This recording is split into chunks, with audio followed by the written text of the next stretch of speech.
Tell me when I can begin. Yes, sir. Good evening, everyone. So, we welcome to the special event of the I2I online activity. All these days, we went ahead with case presentations, and we found that most of the postgraduates actually had a problem presenting the posterior segment cases.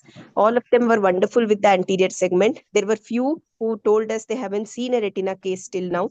So, we thought, why not hold a mega how to present and the case and how to go ahead with the retina case presentation by the eminent retina specialist himself, Dr. Guru Prasad, who is not just a renowned retina specialist in India but across the world also.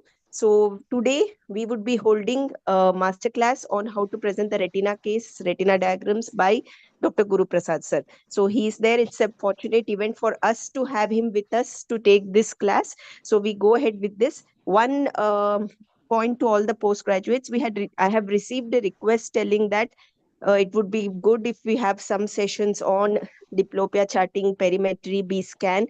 So I think we had really not planned that part. So we will go ahead. We have received that message only today. So we will plan and let you know in the group only.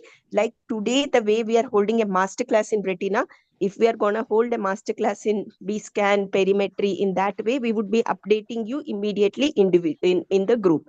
So to begin with the session, we would now go ahead and hand it over to Dr. Guru Prasad sir, the Doyen himself. Welcome, sir. Thank you, Dr. Deepti, and thank you for that very generous introduction.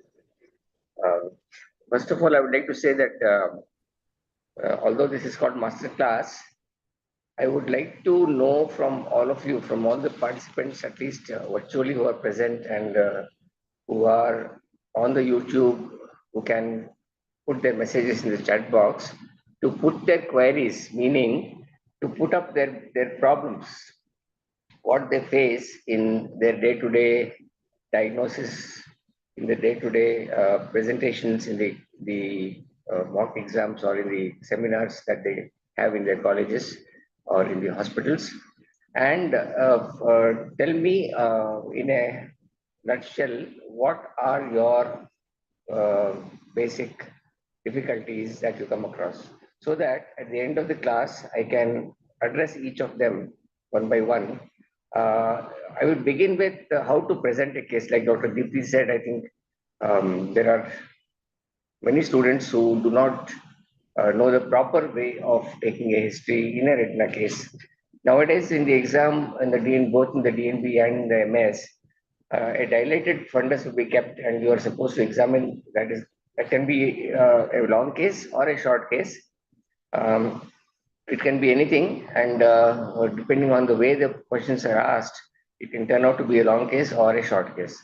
So I think fundus cases means there is a definite way of taking the history and examination, which I'm going to uh, tell in the next 20 minutes. And after that, we can have the interaction.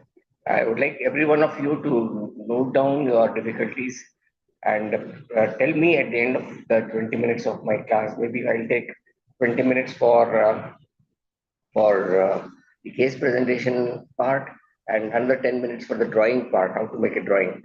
So these are the two things that I have in mind. But if there is time, then I'll take the drawing class. Otherwise, not. We'll concentrate more on the difficulties that you come across. So let me share my screen.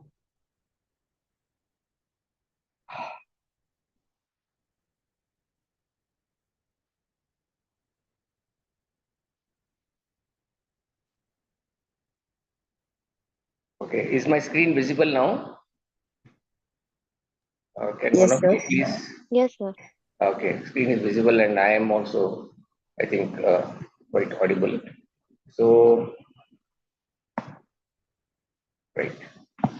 So in the exam, how to present a retina case, a fundus case, or a posterior segment case is what I'm going to tell you in the next 15-20 minutes. So common to all retina cases, common to all cases for that matter, history is very important. And usually a retina case will have a loss of vision. Loss of vision can be sudden. You should ask whether it was sudden, rapid, or insidious, whether there was pain associated, whether there were previous episodes of similar loss of vision, whether there was history of trauma, and so on and so forth. Flashes and floaters are very, very important. The loss of vision, if associated with flashes and floaters, is something that is very ominous and usually associated with either a retinal tear or a vitreous hemorrhage or a retinal detachment. So flashes and floaters, one should not miss taking the history of. You know the dynamic vitreoretinal traction. I like to use the words very specifically because these are the words which are important and which impress the examiners. Dynamic vitreoretinal traction is what causes flashes and floaters. Flashes because of the pull of the vitreous, which is strongly adhering to the retina, because of sheer saccadic movements of the eye, or due to injury or due to physical activity, heavy physical activity, and floaters because of posterior vitreous detachment or a retinal tear. The cause of the tear is the dynamic vitreoretinal traction, and the cause of the floaters is the bleeding from the tear, or it could be just retinal pigment epithelial fallout from the tear, which can result in floaters. Whether the patient was using glasses, especially minus myopic glasses, is something that is very, very important to take a history of. For obvious reasons, because myopes are more prone for loss of vision due to both retinal detachment and macular myopic maculopathy. Systemic illness, diabetes, hypertension, in any infections in the body or any other, for that matter, this is something that is common to all ophthalmic disease. Why not? Why just ophthalmic disease? Any disease in the body can be aggravated or can be associated with diabetes and hypertension and other infections.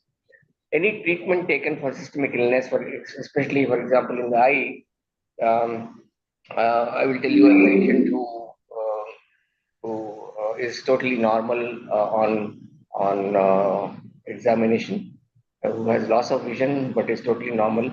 If you don't take a history of either anti-tuberculous treatment being taken in the past, or a history of smoking or alcohol intake or tobacco chewing and all these things, then you will probably not make a diagnosis of tobacco, alcohol, amblyopia, or ethambutol toxicity or toxicity due to AKT or ATT. So these are things which are very, very important. So prolonged drug intake like phenothiazines, and even for example, it's very difficult to make a diagnosis of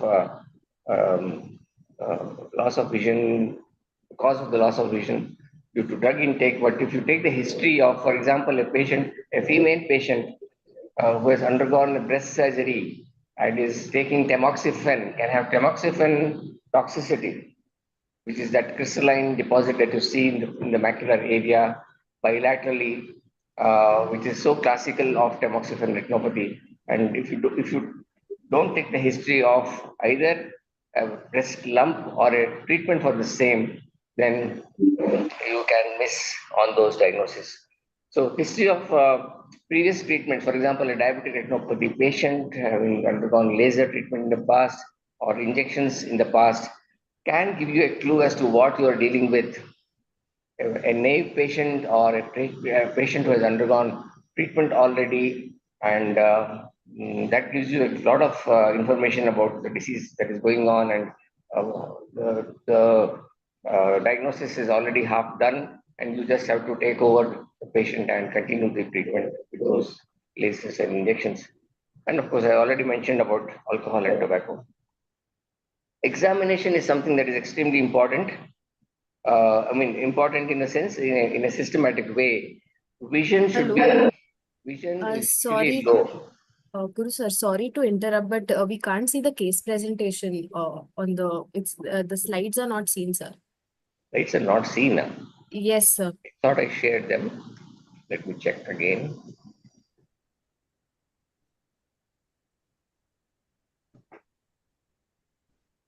Can you see now?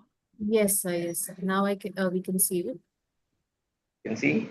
Yes, sir. Yes. Now they're moving, sir. Thank you so much. Recording in progress. Right. Thank you for that feedback.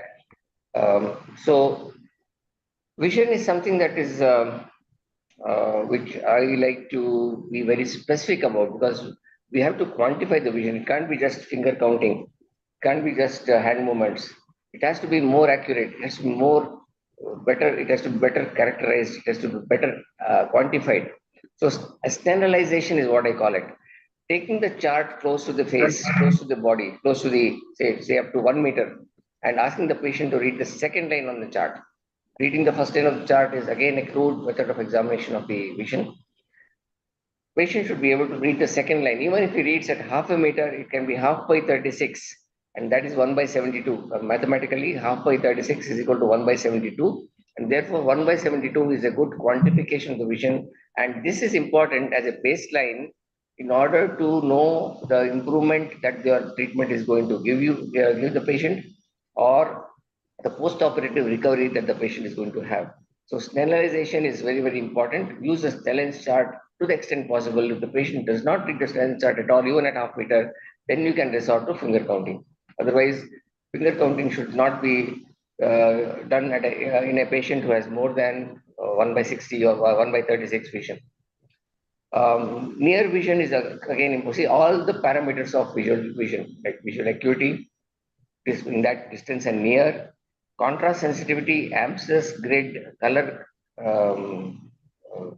vision, confrontation fields. See, all these are very, very important in order to quantify the vision and know. See, the patient may improve in acuity, but he may not improve in contrast, and vice versa. Patient may not improve in acuity, but may improve in contrast sensitivity. That is an improvement. If for example, patient of CSR continuously he will be coming to your clinic, and each time you record 6/9 vision, but the patient will say, I can't see well. You will tell the patient that the patient is able to see 6/9 now, and he was even before he was able to read 6/9. But that doesn't explain the patient's symptoms. You have to respect the patient's symptoms. It's very, very important. So patient may be losing out on the quality of vision. It's very, very important. So all these parameters of vision are to be looked into. RAPD is one of the single most important, cheapest test which should never, under no circumstances, be missed. Something which I always penalize my residents if they don't check RAPD in a patient with asymmetric vision. For example, a patient with good vision in one eye and poor vision in the other eye, if RAPD is not checked, he should write RAPD present or not present. This is very, very important. Even if it is not present, he should write not present. Okay. So, and of course, presence of synechiae, that means you have to dilate the pupil after pupillary examination, and check whether there are synechiae or not. Not only synechiae, but nodules on the iris are very important, because uveitis is something that can be coexisting in a posterior segment disease, a patient with a posterior segment disease, and therefore nodules on the iris should be looked for. NVI is very, very ominous. Presence of NVI on the iris is extremely important to look for. You should use high magnification, brightest illumination of the slit lamp, and look for the NVI both at the pupillary margin, on the iris tissue, stroma, and the angle plantar chamber. And whenever possible, do a gonioscopy to look for angle neovascularization. All these are signs of posterior segment disease in the anterior segment. So anterior segment disease can give you some clue as to what is happening behind. Like, for example, RAPD, with RAPD you can make out that the optic nerve or extensive retinal involvement may be there. Then NVI can tell you whether the posterior segment is involved or not in terms of ischemia. And the third thing is hypotony. If there is hypotony, then probably the patient has a retinal detachment. So these are the things that you have to look for in the anterior segment to give you a clue as to whether posterior segment disease is there or not. One important thing that we tell our residents to understand and look for when they join residency in retina department is looking for anterior vitreous cells. This is a new thing that they have to learn. On a slit lamp examination, during anterior segment examination itself, look for anterior vitreous cells during slit lamp examination, not by posterior segment examination techniques like 90D or 20D IDO or OCT, but by anterior segment slit lamp examination itself, one has to look for and not miss anterior vitreous cells, which are important to rule out uveitis, maybe Schaeffer's sign in an RD or a uveitis due to intermediate uveitis and so on. And of course, fundoscopy can be should always be dilated ideally. Today, these days, we have non-mydriatic tests, but nothing is better than a dilated stereoscopic fundus examination with the binocular indirect ophthalmoscope with scleral depression whenever possible. So this is something that one has to learn.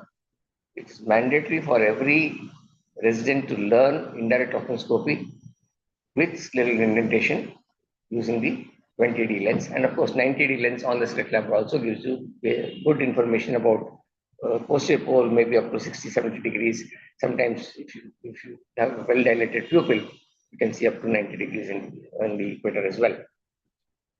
You have to mention about the view, whether it is good or poor. So when I say good or poor, it's not just the lens, it's not just the vitreous, it is also the cornea. So corneal opacities can be there, corneal edema may be there, which can obscure view of the fundus, and therefore you have to mention in the beginning itself when you examine the fundus and give your findings. Before you give your findings, you have to tell whether the view has been good or not. So if you tell that the view has not been good, then the examiner will understand that whatever findings you're telling are not very accurate, and therefore he will give you margin for any wrong finding. But if the view is good, then definitely you have to tell accurately everything. If the view is poor, then margin will be given for any inaccurate finding. Examination of both eyes in a retina case is very, very important, because many times what information you do not get from the eye with the disease or with the low vision can be got from examination of the other eye. For example, an Eales disease patient may have a normal looking fundus, a normal periphery, but blurred vision due to cystoid macular edema, which the other eye will show. When you examine the other eye will show peripheral sheathing, peripheral hemorrhages. So examination of the other eye, even if the other eye vision is normal, examination of the other eye is very, very important to give you some clue to what is happening in the eye in question. Now let us say take one long case. So all these you are very familiar with. This is common to all case presentations, whether it is posterior segment or anterior segment. Complaints, history of present illness, negative histories, ocular history, glasses history, systemic history, family history, personal history, and so on. All this I think you have already presented in the last few days in this series of case presentations. So let us take this example of a 56-year-old male patient who presented with diminution of vision in his right eye since 2 days. So already some bells should start ringing in your mind. When you say diminution of vision in the right eye, 56-year-old male, middle-aged male, loss of vision, sudden loss of vision, 2 days history, already some differential diagnosis should start, they should start ringing in your mind. It is of sudden onset and not associated with pain. So painless loss of vision. Seeing flashes of light. So this again, it gives you another clue. So already you're probably jumping to a diagnosis, and probably your diagnosis is correct. No history of trauma. Says can see a black curtain like shadow and can't see the floor properly. That means half the field of vision is lost. He can't see the floor properly. He can see only what is ahead of him and what is above him. So half the field of vision is lost, like because of a black curtain in the other half. And he is diabetic and hypertensive since 5 years on treatment. So nowadays, one thing is middle-aged people after the age of 50, 3 out of 10 patients will be diabetic or hypertensive. That is very, very unfortunate. That is the unfortunate thing about the health of the Indian population. So don't be biased Just because the patient is diabetic or hypertensive, don't be biased. Go by the duration. Attach significance to the history of systemic illness based on the duration of the disease and also on the level of control. Not that if he is well controlled, he should not have any disease. Not that if he is just 5 years of diabetes, he should not have any diabetic retinopathy. But then that gives you some clue as to whether it is significant or not. I'm not saying that is the final conclusion that you can arrive at. General physical examination, I think you all know about PICL, you all know about CVSRS, CNS examination for abdomen examination and all that. I'm not going to the details of that. Ocular examination should start with head posture, facial symmetry, extraocular muscle balance and movements. So these are the things that, see, there are different examiners who believe differently, who have different methods of examination, different sequences of examination, but then it's okay to include these three in the beginning itself. There's nothing wrong. Head posture, facial symmetry, and extraocular muscle balance and movements. I think if you mention this in the beginning, it is not wrong. And then you come to the vision. Vision, best corrected visual acuity is very, very important. So this patient had 6/12 vision and 8 vision. So he has half field loss, but visual acuity is 6/12 and 8. And clear lens, normal pupils, no NVI, IOP normal. IOP is slightly on the lower side if you see, compared with the left eye, it is just 10 millimeters as compared to 18 millimeters of mercury in the left eye. And fundus is as shown. As shown means I will show you the fundus picture. And in the left eye, there is a solitary lattice in the superior-temporal quadrant. So what is before you see the fundus, the examiner might ask you, in fact, after the history itself, before you examine the patient, the examiner might ask you, what from the history do you think that the patient might be suffering from? So can anybody tell, people who are on the virtual platform, can you start off? Quickly, please, don't waste time. If you know, if you want to tell, you tell, otherwise, it's okay. I think Mansi, I can see. Mansi, please, from the Yes, sir. history, only the history, sudden loss of vision, curtain-like thing, flashes Sir, of light, middle-aged. sudden loss of vision. So my first possible diagnosis will be retinal detachment. Okay. It's a answer 56-year-old with sudden diminution of vision. My second diagnosis, pain lens diminution of vision. So I'll think of vitreous hemorrhage can be there. Okay, then So if you take the field loss into consideration, superior yes, rhegmatogenous retinal detachment is one thing. Secondly, it is it could be a superiotemporal BRVO, which can also cause inferior field loss. Okay, yes. vitreous hemorrhage may or may not cause inferior field loss. Okay, doesn't matter. It's a good differential diagnosis. Anything else that you can think of? Vinila is also there. Vinila, please.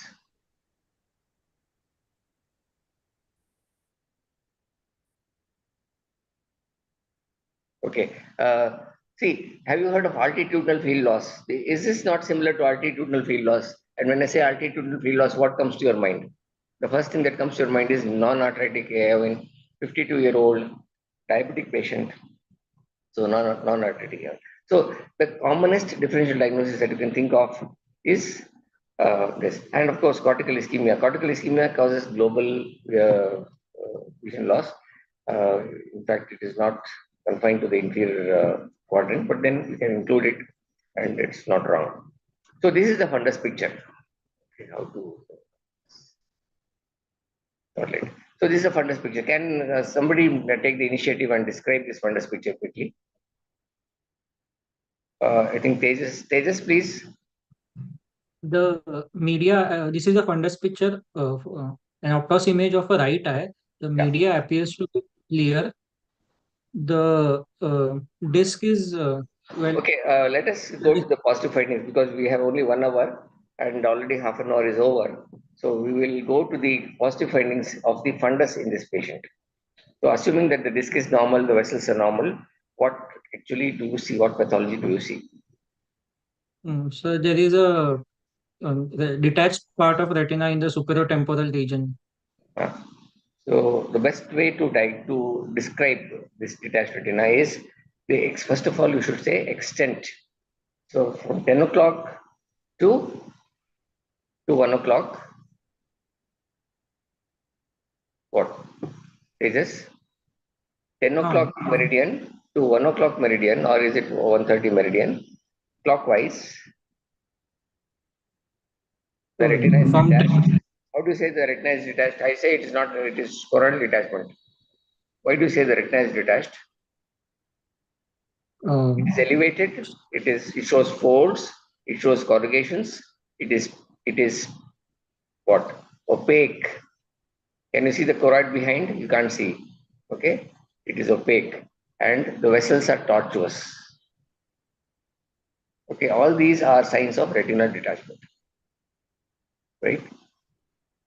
The retina is opaque, it is elevated, it is opaque, and the vessels are tortuous, and there are folds. So this is retinal detachment. Okay, so that is how you describe a retinal detachment. Rest of the retina is attached. So I'm just concentrating on the positive findings. So you have to make a drawing, and how to make a drawing is this is the way. So a drawing usually has. I'll take another class if time allows. We'll take a class on drawing. So there are two circles here. The inner circle is the Equator, sir. equator, and the outer circle is the ora serrata. Okay. If you indent the fundus, if you indent the retina, if you indent the sclera and look at the peripheral retina, then only you have to draw the ora serrata. Otherwise, don't draw. Tell the examiner that you have not seen the ora serrata by indentation. If once you have drawn the ora serrata, it means that you have indented and seen the ora serrata. Okay. So only that part of the fundus that you have seen is what you have to draw. Okay. So here you have drawn the ora serrata. That means you have indented, and see the ora serrata how it is drawn. The dentate processes on the nasal retina are more. The oral ora bays are more protruding into the retina. The dentate processes are more in number as compared to the temporal half, where the dentate processes are not so many, and the ora bays are more linear as compared to the roundish ora bays on the nasal side. Okay, and those are the folds, and you can see the lattice degeneration at the equator extending between 10 and 11 o'clock with holes at either end. There is a tear and a hole adjacent to each other just posterior to the lattice degeneration at the point where the vessel ends, at where this the third order vessel ends, and all this is close to the vortex vein. So basically what I want you to understand here is that it's very important to write the landmarks in the fundus. What are the landmarks in the fundus that you normally see? The optic disc is one very important landmark. The vessels, the course of the vessels is very, very important. Actually, as residents, we were asked to make drawings in such a way that we had to trace the vessels from the disc up to the far periphery. Every vessel had to be traced accurately because those days were the days when scleral buckling was in vogue. We did not have access to vitreous surgery, and therefore scleral buckling being the most common surgery being done for retinal detachment, we had to depend on a proper drawing. And sometimes during surgery, if the pupil suddenly constricted due to, say, excessive manipulations or pupillary fatigue due to multiple times of dilatation the previous day, on the day of surgery, sometimes the pupil may not dilate. It's called pupillary fatigue. And microhyphemas can occur in the small bleeds can happen in the anterior chamber. All these can cause clouding of the view, and therefore you will not be able to see the fundus as clearly as you want it to be seen. So, if you have the landmarks, if you can trace the vessels, if you have other clues as to where your tear is and where you should put your buckle, then it is very, very important that the drawing has to be accurate and landmarks have to be properly noted. So that is why I have written a vortex vein. I have drawn the vessel close to the tear. and all that. So this is very important. So this is how a drawing is made, and color coding, you can see the vortex vein is star shaped. I mean, that is the way you draw a vortex vein, although the vortex vein will not appear like this, but it's okay to write the vortex vein like this and label it as a vortex vein. Labeling is very, very important. Anything that you write in the fundus has to be labeled, because many things, for example, anything in the vitreous cavity, maybe vitreous opacity, maybe fibrous tissue, maybe foreign body, maybe hemorrhage, whatever it is in the vitreous, maybe exudates, whatever in the vitreous cavity you see is drawn green, and unless you label, you cannot say what it is. You cannot, the person who reads the drawing cannot make out what it is. So you have to label. So labeling is very, very important. So the detached retina is drawn blue and the attached retina is drawn red, shaded red. So diagnosis, differential diagnosis. They'll ask you what is the differential diagnosis of this patient. So you have to say rhegmatogenous retinal, partial rhegmatogenous retinal detachment with macula on. Okay, macula on means vision is 6/12 and patient still enjoys good visual acuity. Macula on or RD. It could be exudative RD. Can it be exudative RD? Yes or no? No, sir. It cannot be exudative RD. Why? Sir, because he already has brakes and there is no shifting. How do you know? How do you know there is no shifting? No. Mm, See, this thing is the main thing. First thing you should say is it is superior. yeah. Of course, exudative RD can be superior if the patient is lying down, but usually it is inferior. Okay. Is it a TRD? There's nothing in the vitreous cavity which is pulling it. And it's not a CRD because CRD is a result of TRD, it's a consequence of TRD. So if there's no TRD, there cannot be CRD, right? CRD is also a rhegmatogenous, right? Isn't CRD rhegmatogenous? Does it not have a rhegmatogenous component? Yes, It sir. has. Yes. So, yeah. So it's important to see, just for completion's sake, the examiner will ask you what is the differential diagnosis, you have to say all this. What are the management options? How will you manage this patient? Phakic, 52-year-old phakic patient with the pathology that I showed you, 1 clock hour of pathology. So let's go back to that slide. This is the 1 clock hour of lattice. Already I've given a hint, 1 clock hour. Band scleral buckle or band buckle would be a choice. We can treat with that. Okay, good. So, but I did something different. Yes, Manasi? Pneumatic. Vinila Pneumatic is smiling. Actually, Vinila knows the Retinopexy. answer. Vinila knows the answer, but she is probably shy. Sir, To... we can Pneumatic. try Try pneumatic a pneumatic. retinopexy. Correct. Correct. So 1 clock hour of pathology only. So you made an accurate drawing. The view is good. You made an accurate drawing. There's only 1 clock hour of pathology. There's only lattice. There are just 2 breaks and another 2 breaks, all in the same meridian, all in the same clock between the 2 clock hours of 10 and 11. And therefore, one can try pneumatic retinopexy. I say try because most of the time it is successful, but there are chances that it might not be successful. But in this case, there are high chances that it might be successful. So how do you do pneumatic retinopexy?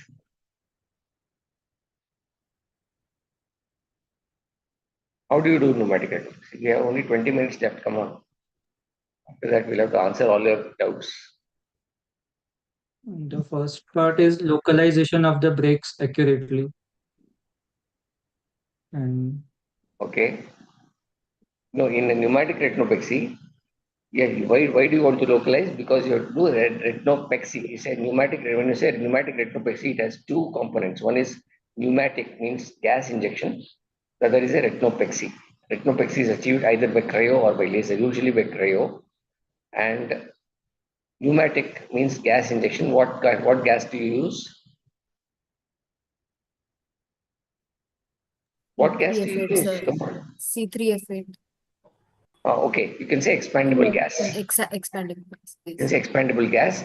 then the questions would come, what expandable gases do you know? You can say SF6, sulfur hexafluoride, and SF6 and CPF8. CPF. Yes.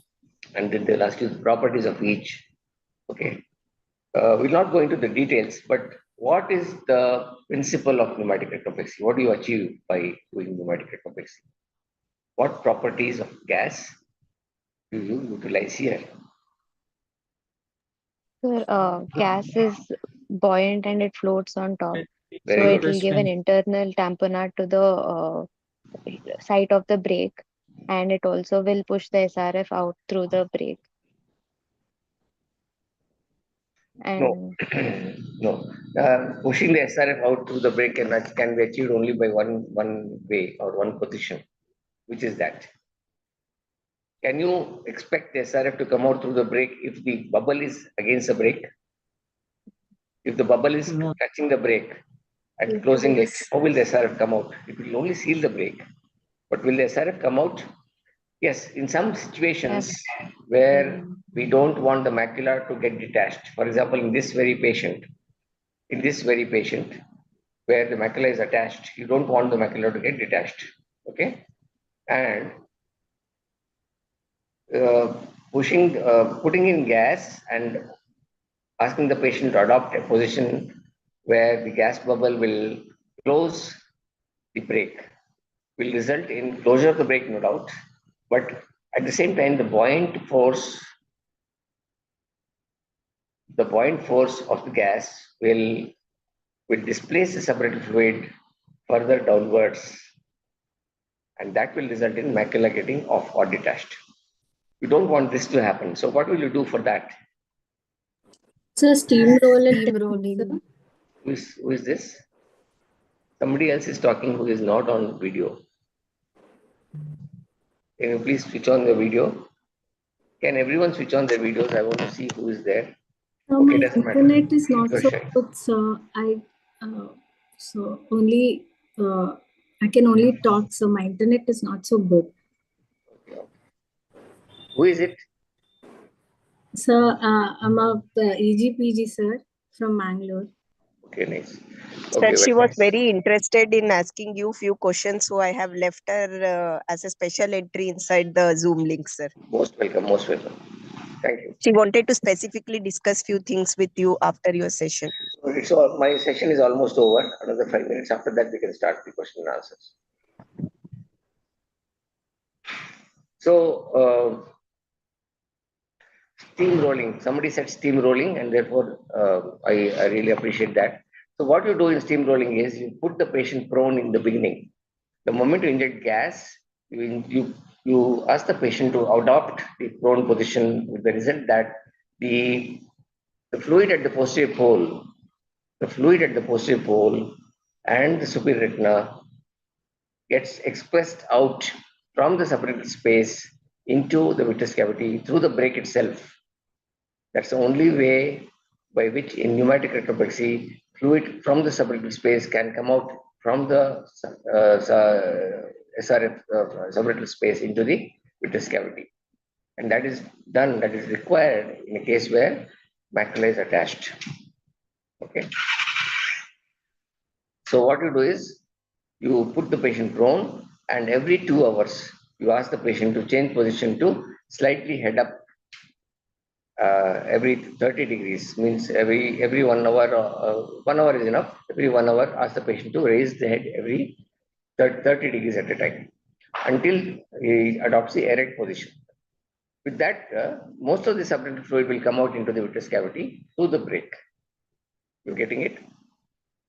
And finally, when subretinal fluid can no longer get displaced and cause detachment of the macula, you ask the patient to adopt the final position. And in this, the final position will be, it's a right eye, it's a upper temporal pathology, and therefore the patient will take a left head turn, left head tilt, slightly face down position, and this he has to maintain for about 10 hours a day, minimum 10 to 12 hours a day, 1 hour at a time, taking short breaks in between. So with this, the retina will get attached, the brake will get attached. And if you have not done cryo in the beginning itself, in a shallow detachment, you can do cryo in the same sitting as you do the gas injection. But if it is too bullous and parallax is likely to cause inaccuracy in the location, in the localization of the cryoed area, then you can do cryo when the retina gets attached and continue the positioning. So that is pneumatic retinopexy. The second option is what they just said. That is, okay, I had some points on pneumatic retinopexy. For points for and points against. Points for are, it's a phakic eye, pathology is within 1 clock hour, media is clear, you have made a clear, accurate drawing. There are no other breaks, you have confirmed that, and there is no PVR. PVR should not be there in a case where you have selected for pneumatic retinopexy. And patient is not too old and can adopt position. 52 years is not at all old. And therefore, he can adopt the position that you want him to, so that the bubble of gas will occlude the brake. The points against are, and one more thing is, does not cause any refractive change. In a case, for example, a patient with eye myopia who has undergone LASIK surgery, spent a lakh of rupees on LASIK surgery in Bangalore. Okay, and I'm saying Bangalore because our hospital does not cost 1 lakh. In bigger cities, the cost is more, and he has spent a lakh of rupees on refractive surgery. So we don't want him to have a refractive change following a retinal detachment, retinal reattachment surgery. So pneumatic retinopexy does not cause any refractive change. Therefore, it is good for post-refractive surgery patients. Again, points against are, there are few minor chances of recurrence. Glaucoma, if the patient has glaucoma, there can be a slight rise in the intraocular pressure in the early post-injection period, a slight spike in the IOP, which in a compromised patient, in a patient who has very few nerve fibers left, can have a snuff out if the glaucoma is quite advanced, and therefore glaucoma can progress or patient can lose vision. And there can be perfusion compromise, meaning there's a risk of central retinal artery occlusion if you're not careful. So it's very, very important that you leave the patient soft, leave the eye soft at the end of the procedure. Do a paracensis maybe multiple times, make the eye soft, make the eye putty soft, apply pressure on the eye, make it further soft, and then use cryo. Cryo itself makes the eye a little more softer, and then inject the gas, and inject as much gas as the eye can take safely. So that's safe. By safely, I mean there should not be perfusion compromise. So this patient who was like this, underwent pneumatic retinopexy. You can see at the edge of the bubble that there is a whitish edema of the retina that is due to the cryo, and the bubble itself, because this patient had to be erect during the photography. The bubble is at 12 o'clock and not against the brake. The patient will go back to that position once he's out of the camera. So this is the final outcome, and done beautifully with pneumatic retinopexy itself. Scleral buckling is another option that we have, and the points for and against scleral buckling. Can anybody rattle off fast? Can Mansi do it? Can Mansi tell what are the points for, and Vanilla tell what are the points against? I don't see Stuti here. Is she there or not? Doesn't matter. Mansi, for. So young phakic patient, young patient with formed vitreous, Very good. no PVD. No tractions, no PVR present. Since No. we can't do Traction will be permanently relieved with scleral buckling. Okay. That is the meaning of this.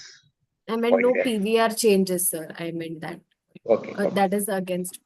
Right. So what is against is conjunctival dissection. Patient has to undergo 360 degrees conjunctival dissection, and then a lot of undermining, lot of muscle tagging, muscle traction, and An pain, injury. post-operative pain, muscle dissection, post-operative pain, and all that. So refractive change will occur because of induced myopia due to elongation of the axial length of the eyeball. So all these problems will come, and in a patient who has underspent a lot of money on refractive surgery will not be happy at all. Okay. So this is the patient for whom we have planned STL buckling, and you can see there are lattice degenerations almost in the superotemporal and superinasal quadrant as well. And there's a bullous detachment, and this is the end result. Then buckling has been done, and the patient is doing extremely well. Okay. And any role for vitrectomy in this patient? Clear lens, middle-aged. In this patient,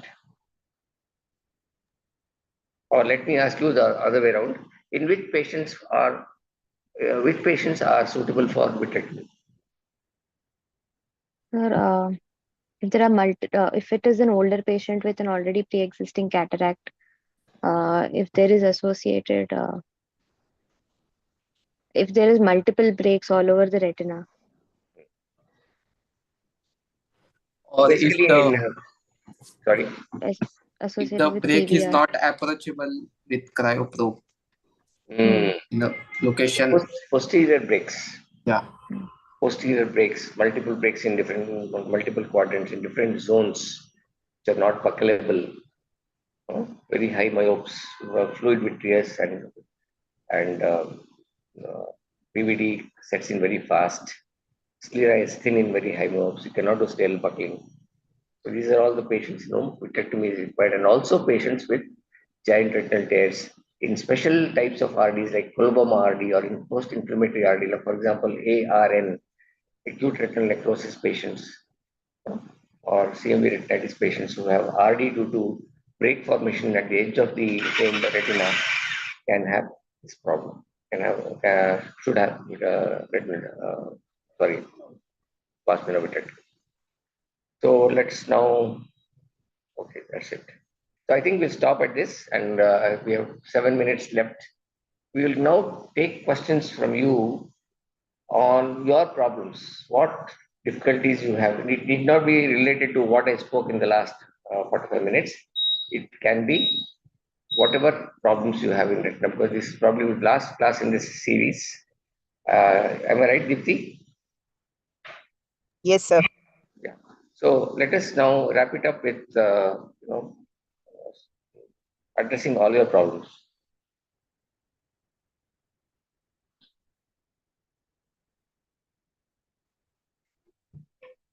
If you have problems, you tell me. If you have difficulties, you tell me. If you don't have difficulties, it can mean that you have you are fully knowledgeable.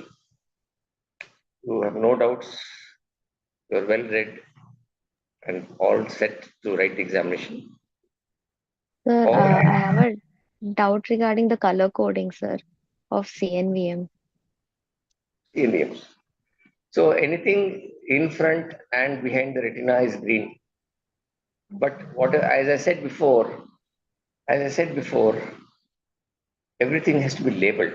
When you write something, in a CNVM case, for example, you draw the CNVM and draw the vessels, retinal vessels over it.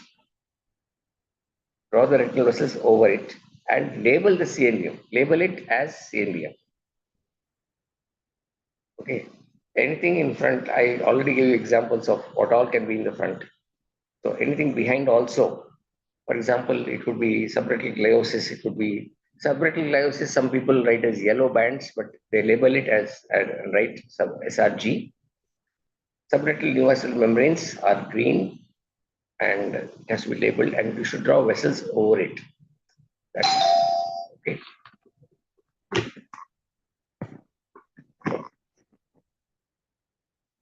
So, does that solve your problem, Vinila? Yes, sir.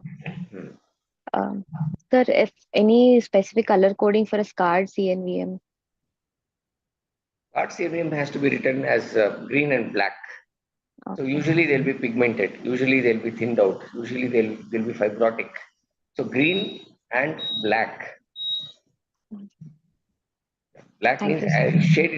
shaded black and write and label it as scarred samium. So labeling is as important as the drawing. Sir, if there is a scleral buckle, how to show it in a diagram?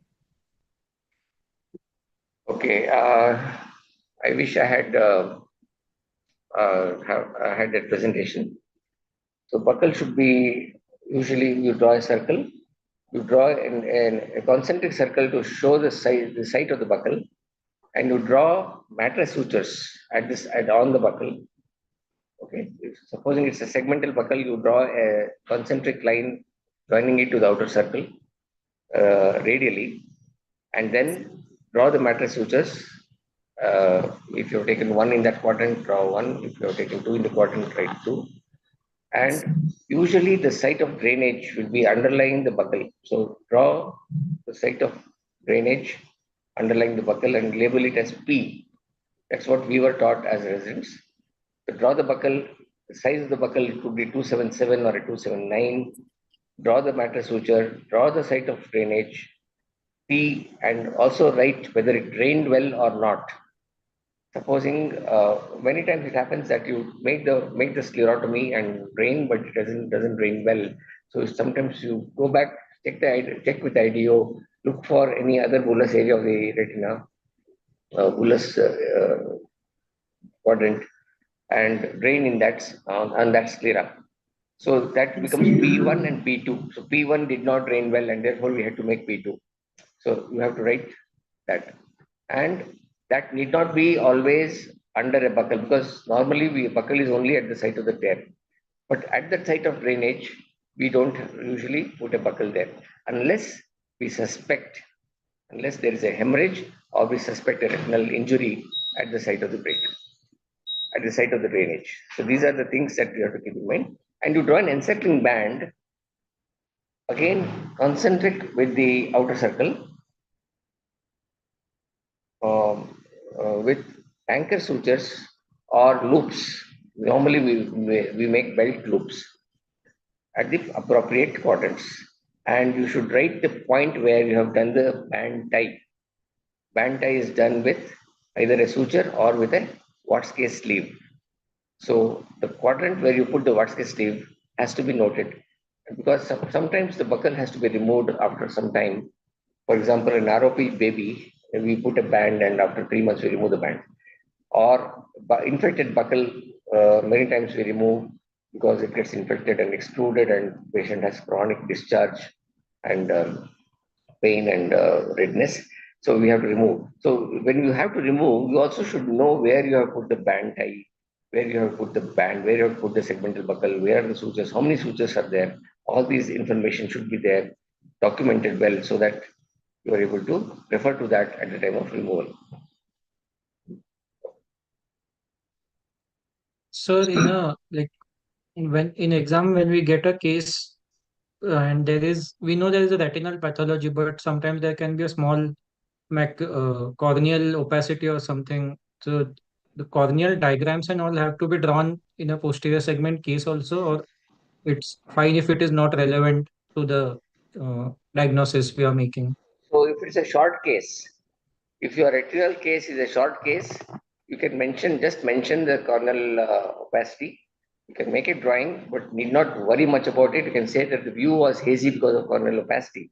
But if it's a long case, then you have to make all drawings wherever there is a pathology. In fact, you have to draw the cornea, you have to draw the opacity, you have to label the opacity, whether it is nebular or nebulomacular or macular or leukomatous. You have to write the location, size, whether it was vascularized or not. Then lens you have to draw in detail. You have to draw those NS grade 1, 2, 3, whether there are PSC was there or not. This has to be drawn clearly. And you have to draw the retinal drawing. Retinal drawing, of course, is a retina case, so you have to make the retinal drawing. But besides, if it's a long case, then all these drawings have to be made. If it's a short case, then you can only mention in your presentation that view was hazy because of corneal opacity and lens sclerosis. Sir, I have a doubt on scleral indentation techniques, sir. Like if you can just briefly explain the procedure once, on which side we have to do it first and the types of the indentation. There is no fixed quadrant where you start indentation. I wish I could show you some videos or actually demonstrate to you. The thing is, you have to have the proper indenter. Skippens indenter is what we use. It could be thimble. It could be a thimble where you put the finger in and then indent, or it could be a shaft like this. So indentation is I usually start and indentation is always to be done with the patient lying down. The fully dilated pupil. Don't try to indent in a patient in whom the pupil is not dilating. You will end up indenting too much and causing pain to the patient. So don't do that. So the basic principle of indentation is not to fiercely indent dye, but to just indent as much as is required to see the ora serrata. Where else do you think indentation is required? Can anybody answer this question? Apart from the advantage of seeing the ora serrata, where else is indentation required? Sir, I will come to the intermediate answer a little later, but this question, incidentally, I thought I should ask. Sir, intraoperatively, when we are doing endo laser to any breaks. No, not intraoperatively. In the clinic, in the retina clinic. Sir, I think in intermediate uveitis or to see snow banking. Very nice, very good, excellent. So, if you have a cystoid macular edema for which no cause can be attributed, if you have a cystoid macular edema, but you cannot make out the cause, look for snow banking. It's very, very important. Intermediate uveitis can be a source of inflammation. Not only the inflammation, but also the inflammatory debris and the toxins that are released from the debris can result in inflammation and cause CME, cystoid macular edema. Therefore, indentation is important. But more importantly, indentation in a case of retinal detachment is for diagnosing shallow detachment. If you have a shallow detachment and you think it is attached or have a doubt that it could be attached or detached, then you just indent and see. If it is shallow, if there is shallow detachment, it will be thrown into corrugations. The indented area of the retina will be thrown into corrugations, and these corrugations give you a hint that that part of the retina is detached. Is shallow. There is shallow detachment in that area. Number one. Number two, sometimes there is a confusion between a retinal hole and a retinal hemorrhage.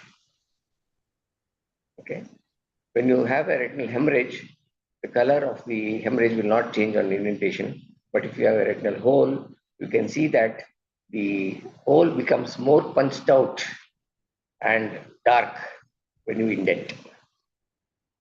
The hole appears more punched out and dark when you indent, and that gives you a hint whether it's a hole or a hemorrhage. So these are the scenarios where indentation is required. Coming back to the question asked by the other doctor, how to indent. So indentation has to be done very, very gently, just as much as is required to cause indentation of the far periphery, which you cannot see otherwise. You can try with a 90D, 20D, but 28D may be more helpful to see the far periphery. But indentation many times will be required in spite of whatever lens you use. So indent just enough. You indent on the lid. Ask the patient to look in the. Don't ask the patient to look down when you want to indent the lower part. Ask the patient to look straight. You indent and then ask the patient to look down. Means the sequence is very important. Okay, you're getting it. Don't ask the patient to look down and then indent. You will not be indenting at the right place, and also the patient will experience pain. So ask you indent first, or keep the indenter in that quadrant, in that meridian. Ask the patient to look down, and then you indent gently, so that area of the periphery comes into view. Are you getting it? No.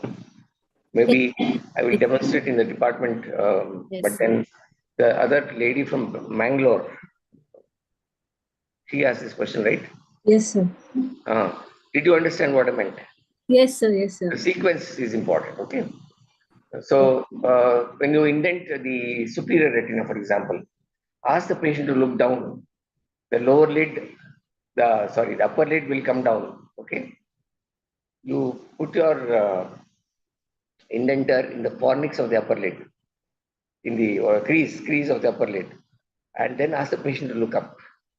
Patient will not experience any pain with this technique, and you are also able to indent and see the superior ora serrata very well. Don't ask the patient to look up in the beginning and then start indenting. First of all, you will not be able to insinuate your indenter into that closed crease, closed lid margin, which gets obliterated when the patient looks up. Okay, ask the patient to look down. All the creases of the upper lid should go. Put your indenter there, and then ask the patient to look up. Getting it? Yes. So that's the way you indent. And for indenting, the horizontal meridians, say from 2 to 4 and 8 to 12. Sorry, 8 to 10. 2 to 4 and 8 to 10 are the areas where indentation requires special skill. There you use the lid and drag the lid in such a way with the indenter, drag the lid in such a way that you are able to use the lid and don't indent on the conjunctiva without anesthetizing, or better not to use the indenter on the conjunctiva at all. Use the lid only, drag it slightly nasally or temporally, depending on which part of the eye you are examining, and use the lid only to indent on the sclera. That way you can indent the entire 360 degrees. Maybe tomorrow is my OPD. I can see only my residents here, except the lady from Mangalore. I'm sorry. You can all come and see how indentation is done. I will give you a live demonstration. You can take a video and send it to the lady from Mangalore. Right. Thank Any you other so much. questions? Sir, one more doubt, sir. Sir, how to pick between segmental buckle and encircling band? Like, in what situations should we pick them? See, the basic principle of serial buckling is to close the break. An encircling band is not for closing breaks. It is only to reduce 360 degrees vitreous traction, vitreoretinal traction. It is only to hold the buckle in place and also to reduce the traction 360 degrees. So it does not serve the purpose of a buckle. A buckle has to be broad. A buckle has to be minimum 7 mm, if not 9 mm, depending on where the break is and the size of the break. Okay. So a segmental buckle is required for any break, and the encircling band is required on the segmental buckle to hold the buckle in place and also to reduce the traction all round.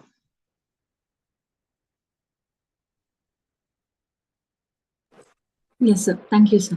Okay.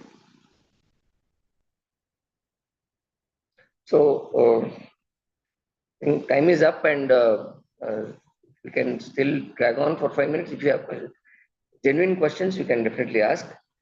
Otherwise, we'll wind up.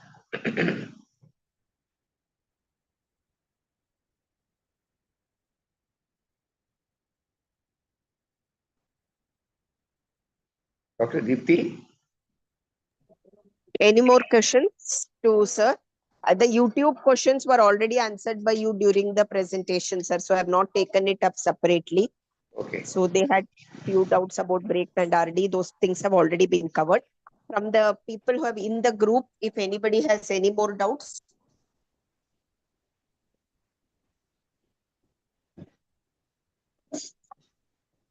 So I think if there are no doubts, I would like to thank Guru sir for this wonderful elaborate session on how to present a masterclass on how to present a case of retina, as well as to the color coding part.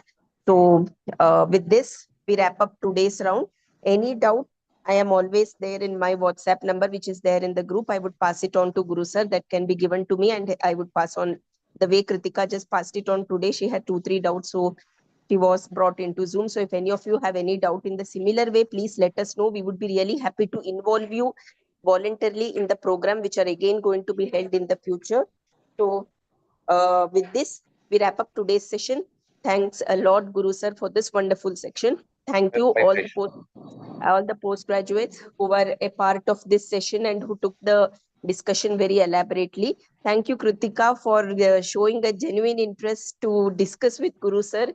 And when I said her, please enter, who knows, you may be a retina consultant in the future, she put a smiley of tears in her eyes. So I think this really matters a lot for postgraduate to directly discuss with senior most consultants in a very open and close, in a personal manner. So I think thank you, sir, for giving this opportunity. So with this, I would Anytime. like to wrap up the session. And if no other doubt, Karan, are you there? Yes, ma'am. Yes. Can we just wrap the session for today? Yes, ma'am. Yes. Thank you, Guru sir, once again. Thank you, Deepti. Thank you. Thank you, Thank you, everyone. sir. Thanks to all the participants. Thank you, sir. Thank you, sir. Thank you.